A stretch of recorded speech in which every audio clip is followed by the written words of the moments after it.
From my research niliambiwa wewe ni chopi mbaya sana. Na nani? Usitake kujua ni nani aliniambia, but you topped at your class at Delight Fashion School. Yeah. How did that shape your career? How did that shape how you see fashion? How you interact with fashion? How did that really shape you as a designer? Since I was 10 years, oh, wow. Fashion is what I wanted to do. Yeah. Since I could conceptualize what fashion is, it's been that's what I've been wanting to do since then. Hauko unataka kuwa pilot kama mimi? Hapana. Actually, a teacher told me, na hiyo akili yote surely it really pained me. Lakini sasa huku ni wapi? Hapa ni wapi? Mwalimu wa maths. Can you see us? Mwalimu wa maths. Unaona vile tumeng'ara mwalimu wa maths. We are in a very secular world. Yeah. And especially this industry is very secular. Yeah. So how do the people around you in the fashion industry feel? I think I haven't even gotten that much backlash as you'd expect because I'm a Christian. I think people find it as, you're as a different thing, as something new and something they would want to adventure. You find that mostly even the ones who are maybe not religious, they're like, this piece is so beautiful. I don't even mind if it's Christian. I usually dress artists for shows. I dress artists for the events. I dress people for gala events. There's this gown that Zaituni, an artist, Kenyan artist, wore. Ukieka Mungu somewhere, you have to be the best of the best. Hallelujah, preach sister, preach. Usiseme vitu za Mungu tena unaletea watu makazi mbaya mbaya. How do you translate something as intense as conflict into a visual design? It starts with the colors. So you always start with colors. You're like, what colors do you associate with war? Speaking of color, guys, you can see how colorful I am. Hii ni job yake. So this jacket, if you want to get it, just check out Miss Njeri Fashion House on IG and also social media platforms. Utapata vitu kama hizi, utakaa smart kama mimi. Cheki tu venye nateza. Sasa nikitoka hapa nje nateka mademu wenu wote kabisa. Kama kawaida, it's the MAVAZY Podcast and I'm Sir Alex, your host. And on set I have one amazing, beautiful, gorgeous lady. A spiritual designer. Ushaisikia spiritual designer? Huyu anaweza kudesign ya nguo na kuhubirie bado. Ukitoka hapo unavaa hiyo nguo kama umeokoka. So on set we have Miss Njeri of the founder and CEO of Miss Njeri Fashion House. Na ukiwa pale mtaani, wherever you are, wherever you're watching us, always be human, man. Being human is doing the right thing when no one is watching you, doing the right thing to other people, doing whatever you wouldn't want someone to do to you. So always do the right thing, always be human. And sitaki tupige story zenye si zetu sana. Leo tunapiga story ya Miss Njeri and she's here to tell us her story. So I'm just giving her the floor. The mic is yours, man. Hi guys, my name is Ashley Njeri and my brand name is Miss Njeri. As he has said, Nitakuhubirie na Nikuhubirie Nguo. So in Miss Njeri we live as fashion can be an art form and clothes are they're your second skin. So you should really design it and color it and make it as much as you outside, you know. Speaking of color, guys, you can see how colorful I am. Hii ni job yake. So this jacket, if you want to get it, just check out Miss Njeri Fashion House on IG and also social media platforms. Utapata vitu kama hizi, utakaa smart kama mimi. Cheki tu venye nateza. Sasa nikitoka hapa nje nateka mademu wenu wote kabisa. Yeah, and these beautiful shades are from Waridi Eyewear. The watch is from Waridi too. If you want something like this, check out Waridi Eyewear. Their website is waridieyewear.co.ke. You can check Waridi Eyewear on all social media platforms. Na utakaa fiti kama mimi, utawateka mbaya sana. So Miss Njeri, how is the experience at Nairobi Design Week so far? It's been really nice. I've really met so many creative people. I'm so happy to be here. I've also really challenged myself because this is our first pop-up. Oh wow. Our first exhibition. See pop-up. Yeah. So it's been really nice sharing the story, meeting other creative people like me. It's been beautiful. From my research niliambiwa wewe ni chopi mbaya sana. Na nani? Usitake kujua ni nani aliniambia, but you topped at your class at Delight Fashion School. Yeah. How did that shape your career? How did that shape how you see fashion? How you interact with fashion? How did that really shape you as a designer? As a designer, I really ni kujituma man. Nilikuwa najituma sana. Hata by the way my teachers were like, "Man, umejituma." Because I really Umeoverdo. Nilikuwa nasikia overdo, like unauliza maswali kwa class all the time. There's nothing. I really wanted to know everything, and that's because for me it's a gift to do what I really wanted to do. Since I was 10 years, fashion is what I wanted to do. Yeah. Since I could conceptualize what fashion is, it's been that's what I've been wanting to do since then. Hauko nataka kuwa pilot kama mimi? Hapana. Actually nilikuwa nasemanga juu sasa fashion designer ukisema unaangaliwa. Anakucheka. Nilikuwa nasemanga scientist.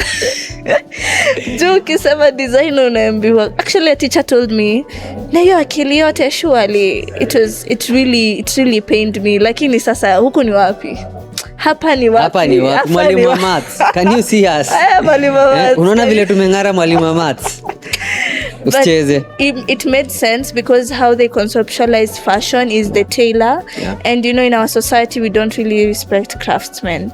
So for me, I did it with one heart and with all of it.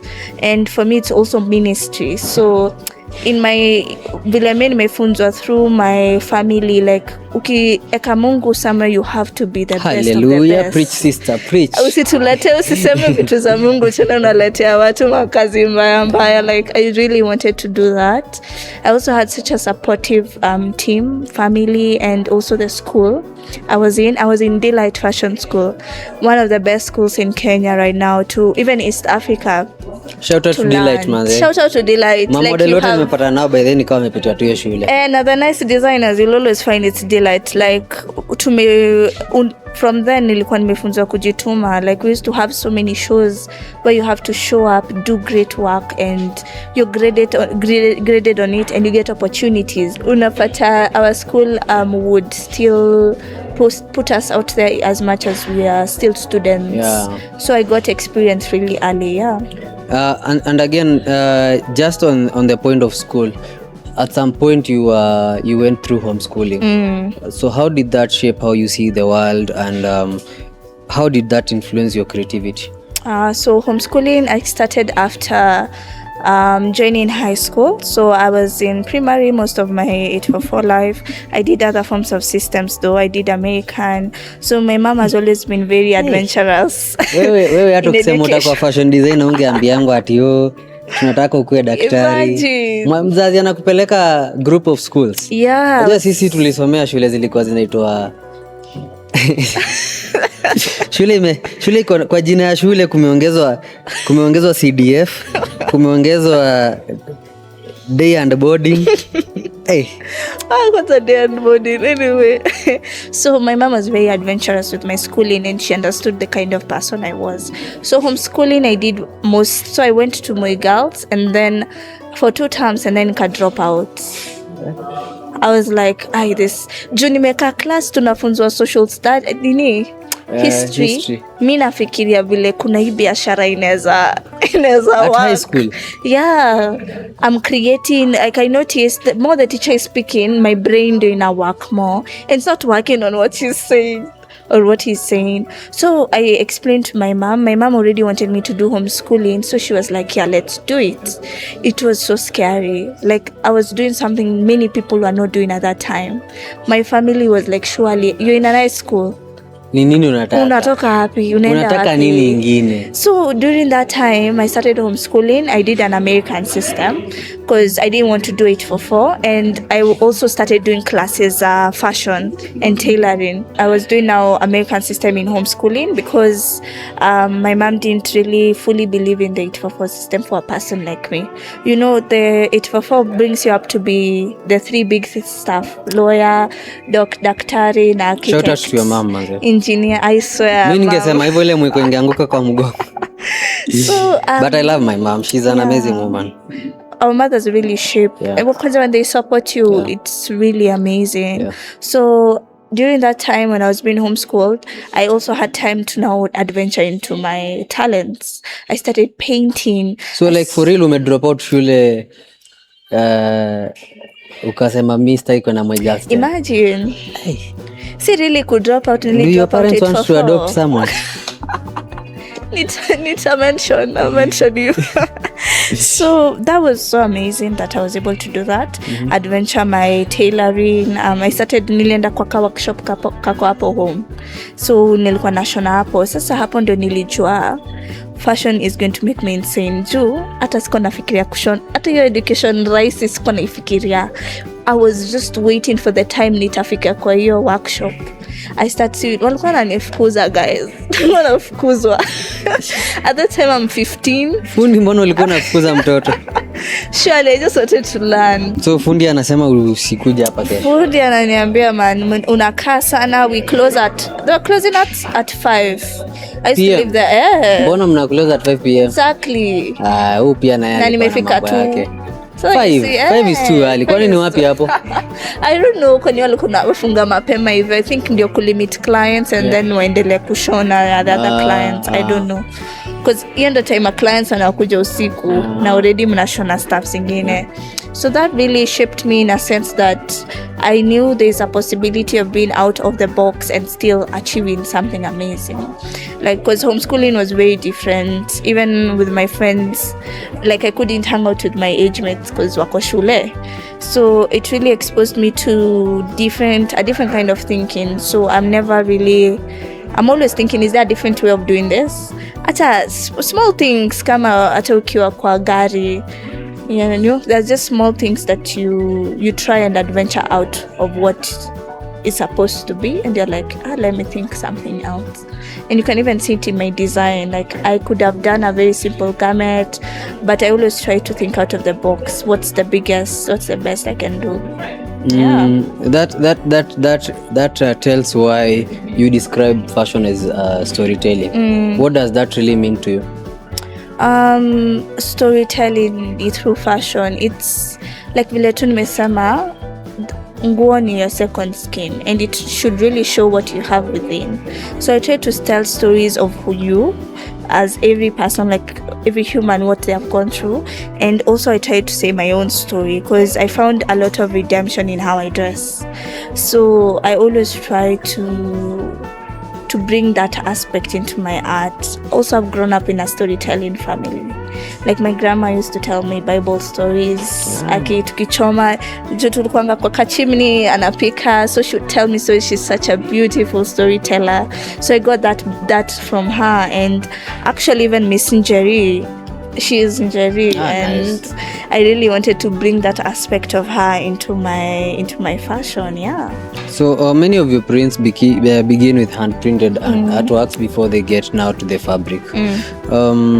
Why start with painting instead of the traditional textile designing?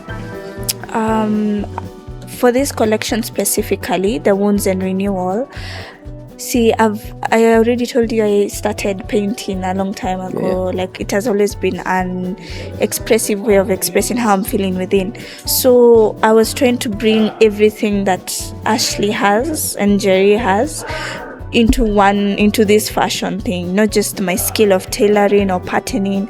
I also wanted to bring painting. So when I'm having a hard time, I always paint, and I was painting like a very impressionist painting, like sile ata umechora mtu ni zile colors una feel. Then I was like, this looks really nice, it could be a print. And then I was like, what other emotion can I delve into? So I've been doing that very often, and I've been also, even with music, for different creatives, you know, when you listen to something or when you feel something, I feel it through colors and shapes. So I usually conceptualize that into paper, and then now it grows into a collection. Before any design that you come up with, or before any piece that you come up with, you have to have it on a drawing first, not just how the fabric will be designed, or how the pattern will look like, the whole outfit. Let's say, for example, whatever you're wearing, you have to draw it first before maybe designing it and tailoring it, or you just design how the fabric will look like? I think I do both. I have to first find the structure of the garment before I even start making it. I have to sketch it first. I think maybe it's from my my earlier on years where I used to have to sketch to bring ideas into life. So for design, I also do the same. It starts with sketching. I always have a color in mind or a print in mind, and then I add the print into the sketch, and then now I make it. So fabric, especially in the African society, it communicates a story, status, and also identity. How does that idea influence how you work around any garment that you're working on in any moment? Yeah, like for this collection, that actually really inspired me. How in African societies, we weren't doing corsets or very expensive kind of conceptualized designs, but we were the how you'd tell this is an expensive piece is how it was weaved and the colors. So colors like purple were expensive. So you would find a king with purple robes. So unaona kama dera vile inahonga tu kubwa. So it's a big fabric, and then it has those colors. The more the fabric you have in a piece, the more expensive it is. So kufanya kakitu kadogo, the fact that he did a whole big thing, and then they would even weave gold into it. So that got me thinking, how wider can we bring this aspect into now the modern world? Right now, we don't really have those kind of classes yet. You find that our rich kids wanavaa masuti. Imagine kings used to wear such glamorous things. Sure, and the headbands ziko na feathers. Like if you wanted to know who a chief was, you would easily tell. Akitembea tu, you're like ndio huyo. Yeah, you don't even need to be told. Yeah, so I wanted to bring that aspect now to our daily lives, where the times where I feel blue, so I would like to wear something that really evokes how I'm feeling instead of hiding it. I feel like right now in a culture where we are hiding who we are through clothes, kila mtu anakaa a copy of each other. We don't want to be different. We don't want to stand out. And since my biggest target audience is creatives who are not scared to show how they feel within, and they don't see shame in how they feel within. So that's how I dived into that through fabrics and how it was a storytelling thing. So you find that each fabric has its own explanation, feeling, and For us Africans, we are rich in culture. Is it something that you have in mind, maybe to fuse our African culture of fashion with the modern African culture of fashion? Yeah, I think that's something I do a lot in my designs, but I try not to make it too on the nose. Like I'm not trying, I usually, if I'm going to use kitenge like on your piece, I'm going to use it in a different way. Sita kumekia kaunda suit, I try and make it some... Nimevalishwa kitenge. Imebaki tu rasho sasa na unataka tu kwenda for an event. So I want to do something very modern, pop, and you still look like you're from your roots, like you're not ashamed of where you come from. And I think there's some luxury on that. I was talking to Kauri, an amazing guy. I'm actually wearing Kauri, guys.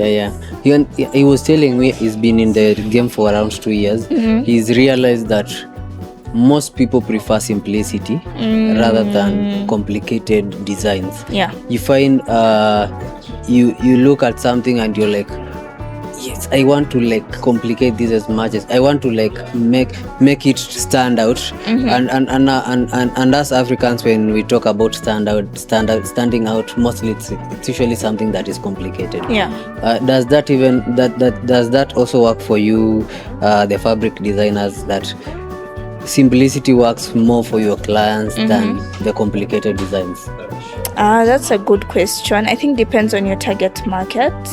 For me, I find that most of my clients are they want to be extroverted and look very glammed up, because either I usually dress artists for shows, I dress artists for the events, I dress people for gala events. So you find that's not the time to be mellowed down. But we do have a ready-to-wear collection where you'll find that more people for now a daily wear, they would be more lenient on.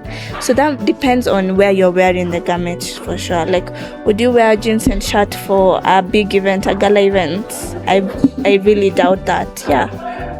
You have an amazing collection in Nairobi Design Week, and this year's Nairobi Design Week theme is let's be human. First, what do you understand by being human? In pertains to my collection, I believe being human means being flawed. I think a lot of us try and hide our flawed nature, mostly towards God, and we think that can you feature this side of me, can you feature this depressed side of me, this angry side of me. And with this collection, I was trying to show that every side of you is accepted and also seen, and we do not shame that. So I think to me, let's be human means being flawed, being not truly knowing yourself to all capacities, having mistakes and still finding yourself and finding grace towards yourself through that hardship. In this year's design week, you've brought a very spiritual collection. And even first, before we get to the collection, what does spirituality mean to you when it comes to design and the work you do? Spirituality means so much to me. It's the core of who I am, and not just spirituality but Christian spirituality, because there are different kinds of spirituality. So you find that to me, I cannot separate myself from Christ. I cannot separate my design from the creator of all. So I usually involve it in matters of how I start my process. There's usually a lot of prayer, a lot of meditation, a lot of scriptures to back it up. But most of the time it starts with an emotion or something that was triggered or an experience that I had. And I usually try and look at it through a Christian lens. So I discuss the issue to its rawness. And the issue is never a beautiful thing. It's always something that's painful, like depression, anger, even GBV, or death. Actually, the collection you're wearing is from the Death Is Not the End collection. Oh, wow. Yeah, so it's always not something as beautiful or glamorous as fashion. And then I take people through the steps to the hardship and now the hope that you find. So how do people around in the fashion industry feel about how you approach fashion, especially being that we are in a very secular world, and especially this industry is very secular. Yeah. So how do the people around you in the fashion industry feel? I think I haven't even gotten that much backlash as you'd expect because I'm a Christian. I think people find it as a different thing, as something new and something they would want to adventure. You find that mostly even the ones who are maybe not religious, they're like, this piece is so beautiful, and I don't even mind if it's Christian. So I've been received well, and I'm actually very excited to continue through this space. Okay, would you mind taking us now through this beautiful collection which explores 3 battles? Yeah, the body, the spirit and the mind. Beginning with the body, that which is the physical war. It reflects on conflict, political unrest, persecution and social tension. Why did you feel it was so important to explore these realities through fashion? Kwanza turn hapo to that page. Let me help you. Yeah, so how can you repeat your question? Did I? Why did you feel it was so important to explore these realities through fashion? Because fashion is not just a glamorous thing, it can also be a piece of art. Like, it can be wearable. Now this fashion is wearable art to me, and we should be comfortable to discuss social issues and not really hide and act like it's not happening. So for me, I really do delve into social issues that are happening around the world, and they do ache me in different ways. And I'm an artist. Naturally, I want to have how to remove it within me. I've forgotten the word of it, the name of it, but I want to find a way how to express it. So how do you translate something as intense as conflict into visual design? It starts with the colors. So you always start with colors. You're like, what colors do you associate with war? And I was like, red, brown and black, and I did a whole mood board on the shapes you find common in war, and then I put that into design. There are things like explosions. Was this a real bullets. This is actually a collaboration we did with Julius, who is a cosplayer, and he did this from cardboard, imagine.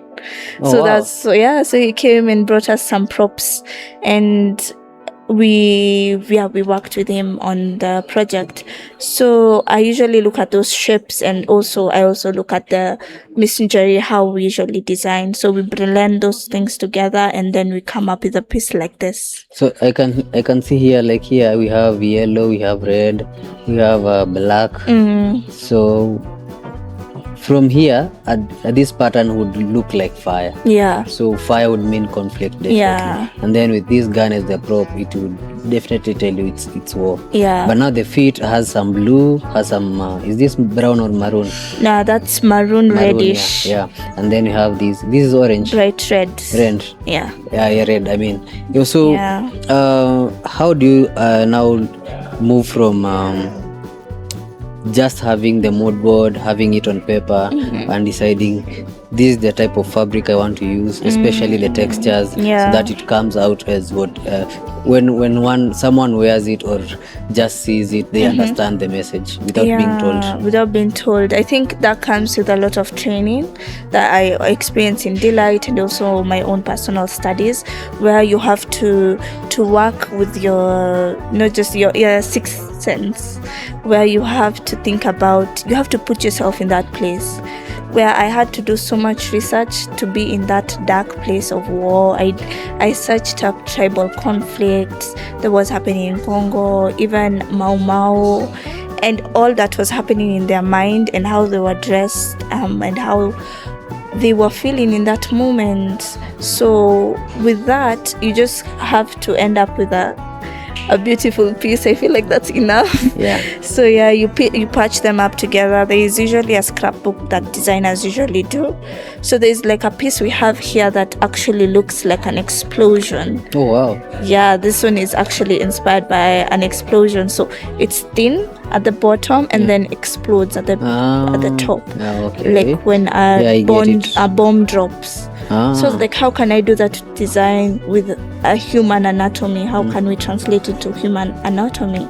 And then on the sides, more of the story, it looks like a wound, and then the beads are like representing the blood. That in itself says so much, that you as somebody seeing it with just a few statements, you actually like, yeah, this actually fits the category of physical war. Okay. Yeah. And now moving on to the mind chapter, or the mental war. It talks about internal struggle, grief, identity, emotional battles. Why do you think the mental conflict is often the most invisible struggle? Because it's one people don't see, and they make you feel like it's not a real thing. Because when you're going through depression, people tell you, get over it. They don't see it. I feel like the mental war that you're going through is exactly like the physical war, but within you. It's exactly as detrimental, because it can cause death. Yes. It's exactly as powerful, as emotionally ravaging. It's exactly like that as the physical war, but now within you. And now because it's inside and there's no blood, there's no guns, there's no bombs, people usually see it as less, or see it as it's invisible. Even you yourself, you could be going through depression and belittling it. So I think it was so important for me to actually show how grand it can be, how detrimental it can be, and also how it can also make you grow in a matters of your own your own identity. Yeah. So actually, I like calling it the art of falling apart. So there's an art in falling apart, there's an art in that depression that you're going through, there's an beauty that's going to be seen in the end, and you shouldn't really push it away, shouldn't feel like you're odd, shouldn't feel it just passes by, like war. It's not really anybody's fault, mostly the victim. So yeah. So how do you feel clothing can reflect our emotional states? I think it depends on what you're feeling. Again, you can go again. How I made the collection is 2 colors.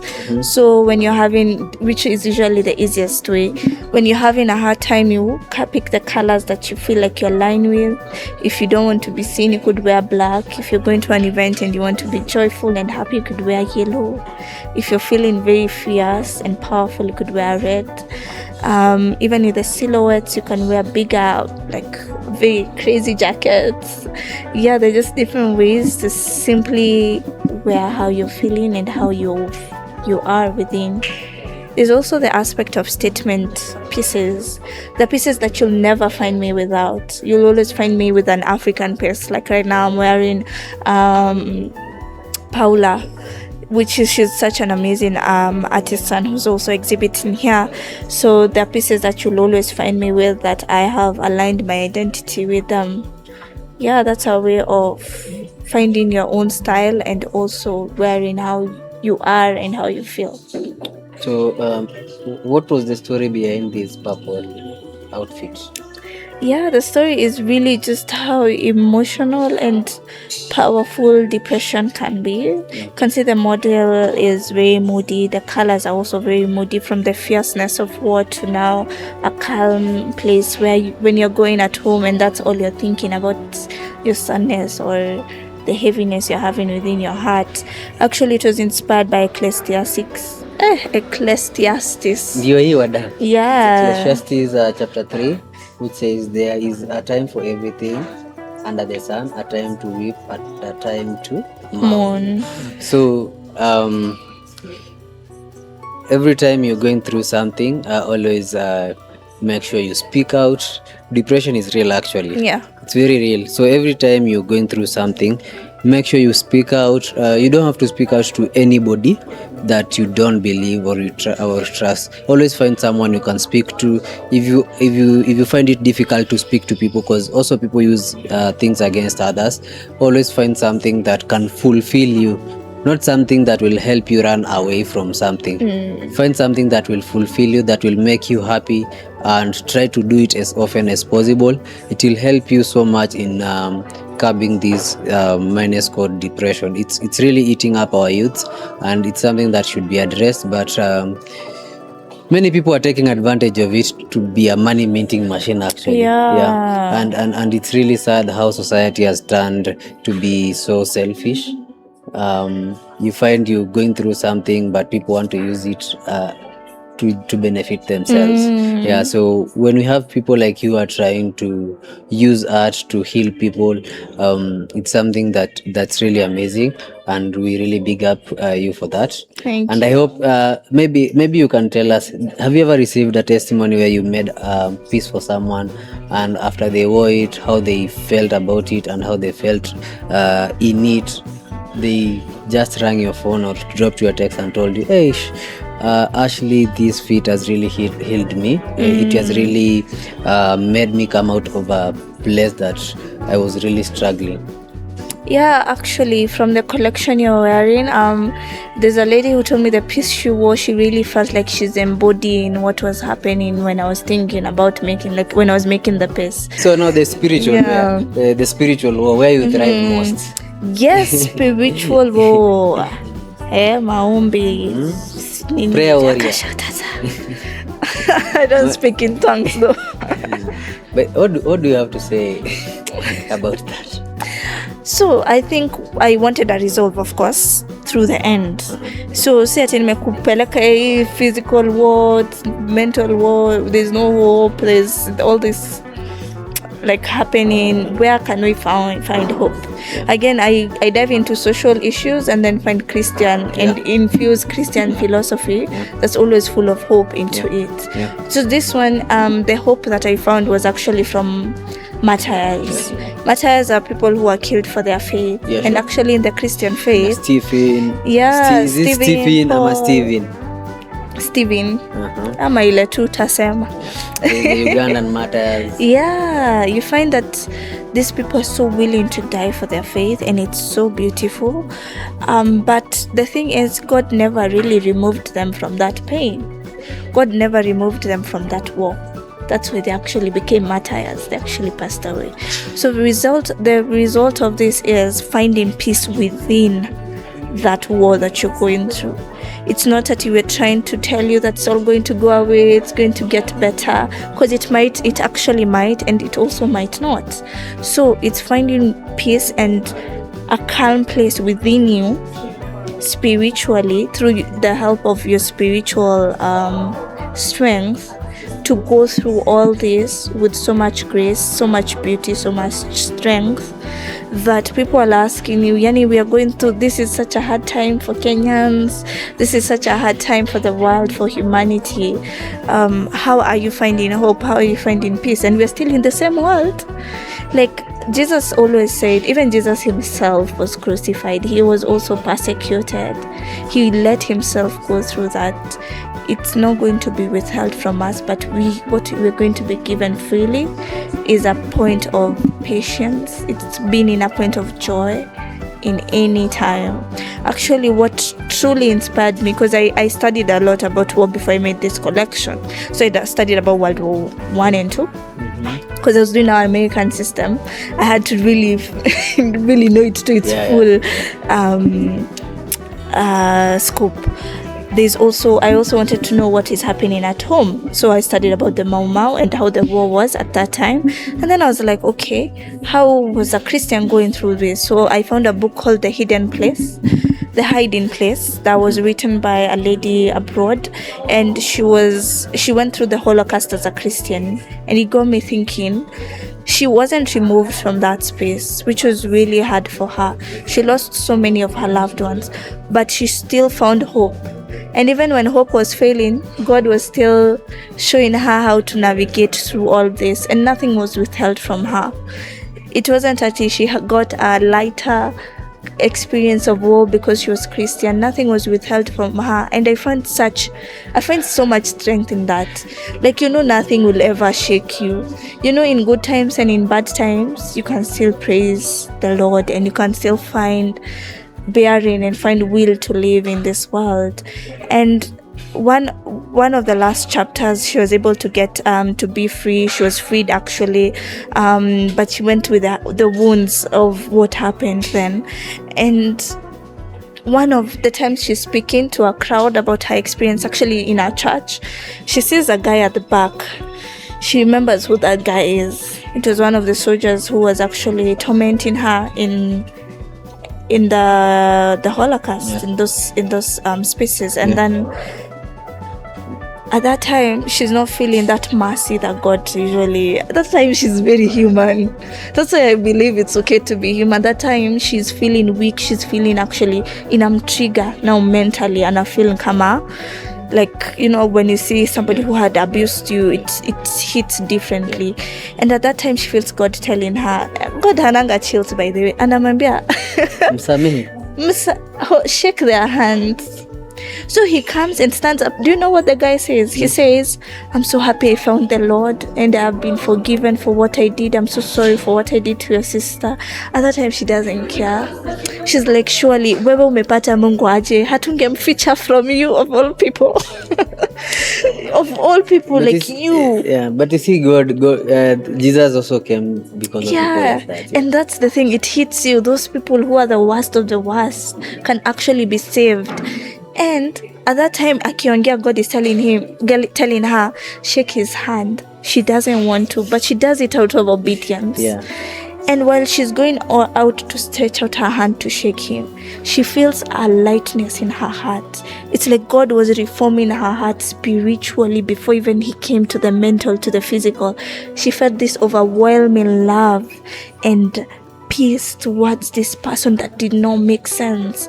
And that's the thing about spirituality, it passes everything from the physical to the mental. What happened to you physically, what you're thinking mentally, and God just lifts it all, and it disappeared, and you find grace. So actually the yellow dress, the gown, is actually inspired with that feeling of, that's it, there's a cross at her heart, that lightness, that goldenness that you feel when God releases you from the person you have withheld in your heart. Through that time, she had to learn forgiveness towards the ones who hurt her, towards the world. And only through a Christian. There are things that only Christ can lift from you. There are things that only prayer can lift from you. Yeah. So were there any personal experiences that also influenced this collection? Yes, of course. I have not I've not experienced yet persecution, of course. Yeah. But mental war is the one I personally deeply relate with, because I have faced depression where I had a supportive family, yes, but they truly couldn't understand what's happening within you. Yeah. And yeah, I think the mental war is the one that I've gone through, and that's why I can truly say that you can find beauty with at the end of it. You really find yourself. So there's this verse where that says, "When I'm weak, then I'm strong." How does that idea manifest in your designs? Yes, by Paul. And that time he's in a shipwreck. He has been ameumwa na snake anakufa, literally, like he was having the worst day. Yeah. And he had gone to preach the gospel. Imagine, like, mimi nimekutuma mahali uende, sijakupatia chakula, like umeenda tu hivyo. And it was such a place of submission. So when you're saying that, I have seen it in my life so often that when you're weak, when kila kitu imeenda wrong, that's the time God can truly work. And when he works, you're like, there's no way this is me. You have to give the grace and the gratitude to him. So the verse that says, when I'm weak, then I'm strong. It's when I'm weak, now God can really do his work within me and then give me the strength to do it. That's amazing. So is this collection something you're looking to do it for a long time? Like the pieces, will they be in stock for a long time, or it's a limited edition? The pieces will be doing it for this year. The fabrics are actually available, and you can actually come and we do a piece for you. However you interpret it, the pieces are a Miss Njeri property, so that's exciting that we actually can copyright something under the Miss Njeri name. Thank you. And yeah, the pieces are available. We do have a limited stock for the ready to wear. We really wanted something that's accessible for everyone, so you can carry it, every day, not just a gala thing. But we also have couture pieces where you can do for events, for glamorous things. And yeah, we're excited to receive your orders and your experiences, of course. You were a winner at Eco Fashion Week Africa in 2024. Yes, I was first runners up. Yeah. That was an intense time. It was the first collection. It's actually the one you're wearing. You're wearing a winning piece. Mimi ni mushindi. I poured so much into those pieces, so much in matters of story, in matters of work, and the what they told us not to do, like the criteria, like you were not supposed to use any new fabrics. So you recycle fabrics. Like this, the sleeves. Yeah. These are all nilienda kwa mafundi mashops. Nikirokota. Walikuwa nadhani wewe. But then nilikuwa nakaa mjinga sana. Like there's this gown that Zaituni, an artist, Kenyan artist wore. Yeah. It's a lace gown, and it was made out of. I think we can also show them. Yeah, but it's yeah. It's on the green part. The green part next. Yeah, this one. Yes, this one. Yeah. You can actually see it in my profile. Yeah. This is cuttings. Huh? Any cuttings. It's literally cuttings. Wow. I had to do it from cuttings. Yeah. Like I had to really think out of the box, and that was so challenging, but so nice to really think about how you can, in a world where you don't have fabric, what would you do? Yeah. And it was also so sustainable that kama ni miti tunashana miti. Tutashana miti. Yeah, so you find that it was also very sustainable, and that's something I carry in my brand, sustainability. We try and upcycle like pieces to our best of our abilities. We also use cottons, like the prints that are available we're only printing them in cotton. Yeah, so that's very exciting. It was exciting. Also, we went to Malindi. It was showcased in Nairobi and Malindi. Yeah, it was nice. It was lovely to share my story with so many people. So, talking of sustainability, what challenges do sustainability designers go through in Kenya? I think the challenges is sharing with the consumers. Like you'll tell somebody that jacket was, I picked it to scraps and I upcycled, but they still think it should be cheaper than a new one because it was upcycled. But you see, kumeki jacket mpya, it's way easier than upcycling it.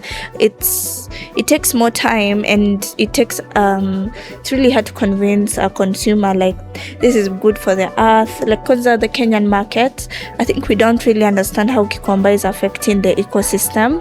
Not even just us as designers, but also the ecosystem. Like so many of the pieces are thrown away, are tattered. Like you can't even use them anymore. You can't even wear them anymore. So you find that I try my best to incorporate sustainability and find a clientele that really understands the importance of it and how it helps the earth.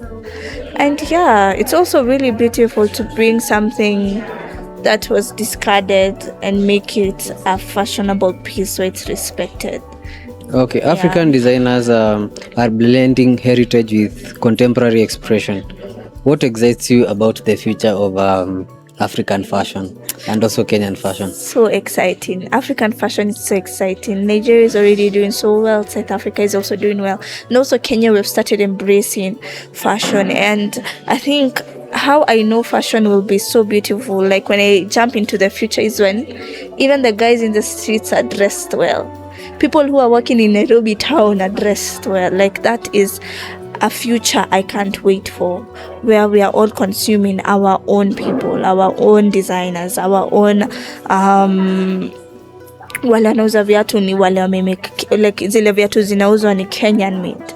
That would be such a beautiful place to be, and I feel like we're heading there one step at a time, where even actually as Kenya we start respecting and working with designers. Ukiwa na event, like usende kwa shop, we can make something beautiful for you that's by size yako. Unajua ukibuy kitu majua ikwangi size yetu. Women, like African women are shaped very differently from European market. So you find that umebuy kitu rembo but haikufit poa, kwa mannequin inakaa poa, lakini kwa mwili haikutoi poa. And if you give us that chance, it would be so beautiful. You would feel confident, and also you can customize it how you feel, how you want. Speaking of haikutoi poa, speaking of as a designer, as someone who is in fashion, how do you tell someone that yes, this design is really good, this piece is really good, but it did not come out as good as in your body as it looks in the mannequin, because of maybe how you built? Because we are in a society where telling someone the truth might come out as body shaming, but you don't want a scenario where you sell something to someone and they come complaining to you later you sold a fit that doesn't fit them.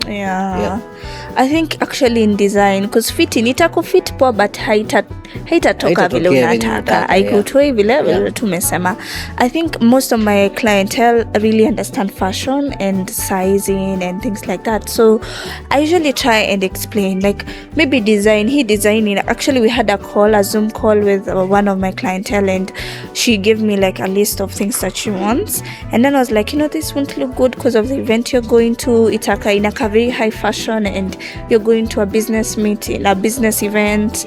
You can do a collared shirt but make it, tuweke shells, tuweke very nice fabric that's stiff, that stands. And you find that most clients, if you explain to them, because we both want you to look good. So if you explain to them without shaming, of course, shaming them, it will actually work. There are things like I try to say, like maybe you're a pear shape, you're an apple shape, you're this kind of shape. So those body shapes have specific ways you should dress them. And you find that most of them do understand. Ama nataka sijui colors ziko very different like as it blend together, skin tone yake, but always usually lay it out and then you let them decide, because I cannot force your hand. But in the end, whatever you give us, we'll try and do the best of our abilities and you'll still look beautiful. But then your identity could be looking kukaa hivyo, you know. You're like, I'm accepting my body how it is. And I would want to empower that. If that's the story, you know, the story can change so many things. I would want to empower that, Okay. Beyond fashion and aesthetics, what do you believe clothing reveals about who we are as human beings? I think through generation and the centuries, we have really adorned what we wear. In times where food was the most important thing, people were still dressing up and finding ways to really bring identity into their clothing, and I think we should continue carrying that. I don't think we should, kama sai find people Nguo in a mass produce there's no really identity into it. And I think we shouldn't lose that as humanity. We should still keep on, because again, Nguo is your second skin that you can customize however you want, and you choose to wear sometimes it's good to be simple. Hata mimi utanipata na t-shirt na maybe jeans, kitu simple, but the times that you feel comfortable to show up, man, usiogope, show up. Kwanza Nairobi we have so many events. Unaweza fika na utakaa weird, because we're usually afraid to overdress. Hata mimi sijakuja hivi, nimevalia huko. Kidogo ni karibu niseme hii podcast ifanyike bana. Nimeamua tu kuni outshine na podcast ni yangu. Because you have to, like when you're going for these concerts, nisikuone na spark top, nikuone na kitu yani inaka, these are times like Nairobi has such a vibrant art space, but the clothing is still not there. The music is amazing, the poetry, the two events that we're having, even for connecting, painting, sip and paint. Sasa the fashion ndio hatujafika yet. And the people like me, we are going to make sure you guys are dressed well and like mkuwe na the full experience. Guys, mkiona nakaa vibaya mpigieni utusi. Ama nipigeni. Si umesikia amepromise. Mkiona sijakaa fiti kwa episode yoyote, tafuta tu namba ya Miss Njeri, piga. She will answer the call. So as we conclude, where can people get you? Where can they get your stuff? I can see the ulisema ni the yenye na represent. Ina represent an explosion. An explosion. It's right behind us. It's this one, right? And it really looks amazing. So guys, if you want some fits like these ones, Njeri will tell you where you can get them.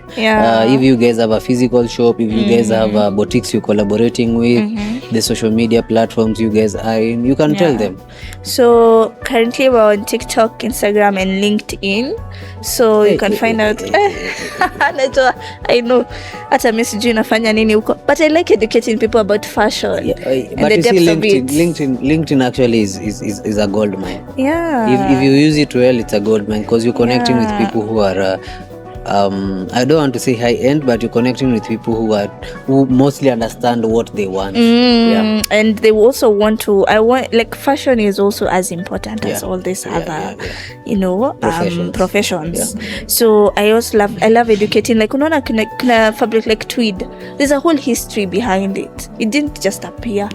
There's like, even see my fabric, if it ever becomes big, people will want to know the story, and I want somebody to be there sharing the story. So that's what we mostly do on LinkedIn.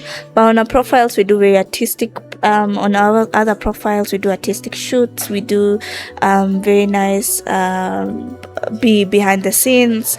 You can find me on Miss Njeri Fashion House. It's very hard to not find me. It's very hard. So it's Miss Njeri _ Fashion House, both TikTok, Instagram and LinkedIn. Where you can just order through that, through IG. We also have a phone number there where you can contact. We also have email. Where if you feel like you want to go email Pia, by the way. Do you guys have a physical shop? Yes, we have one in Ruiru, but for now it's a studio. So for ready to wear, we actually deliver it to your doorstep. But for the made to measure now, where you measure, you make a custom fit, to your size, we have now the store where you come, the studio where you come and we do your measurements. We also do online measurements, so when you're coming it's just fitting and then unaenda na nguo rembo yako. That's really awesome. Yeah, the fact that you guys are digitizing fashion. Yes, actually I've been trying to think about faster ways and better ways for my clientele to reach them, because I know Riru is a pretty far place, but we will move. I used to stay in Riru while I was in campus actually. Nice. Yeah. So thank you so much for joining us. Thank you. It has been really a deep and educating session. Yeah. I really appreciate. True. And I hope everyone sees fashion how you see it, especially the spiritual part of it. Yeah. I usually say we wear clothes but we don't know the meaning. There are things that we wear and we don't know the meaning, we just wear them, and it's always wise to know what you're wearing, what it stands for, and if it's against your values. Yeah. Because I remember there's a time a celebrity was bashed for wearing something that was against values, because the brand had somehow pushed something that was against, I think, children. Yeah. So if we just wear things because we want to wear them, we might communicate messages that we don't want. And we are also giving money to people who we don't support and you don't know. And the thing is, they're going to continue doing those things that you don't agree with, because you're giving them the money too. So guys, that has been Miss Njeri from Miss Njeri Fashion House. You've gotten her social media platforms, and as I conclude, leo amenipamba vizuri sana, amenipiga jacket moja hapa moto. Tutaongea nyuma ya tent nione kama atanizawadi. But she's promised that we'll work together. You'll always see me looking so glamorous in these episodes, courtesy of Miss Njeri and other amazing designers. I have a very fantastic watch here from Waridi, and also some shades. Ukiniletea shida sana mi tu nafunga tu macho kidogo hivi. And then if you want some shades like this and the watch, you can always reach out at waridiiwear.co.ke. You can also check them at social media, that is Waridi Eyewear, and utapambwa tu venye mimi nakaa. So from us, this has been Mavazi Podcast. It's always your boy Sir Alex. Find us on social media, Mavazi Podcast, in all social media platforms except YouTube. YouTube, we are posting at Picture 254 Digital. Subscribe to our YouTube channel, which is Picture 254 Digital. Hapo ndo utapata episodes zote za podcast every Saturday 10 a.m. Keep it locked. Subscribe, like and share. Follow us on Instagram, follow us on Facebook, follow us on TikTok, X. Hata si tutaingia LinkedIn. We have to go to LinkedIn and look professional as possible. From us, it's a goodbye till the next one.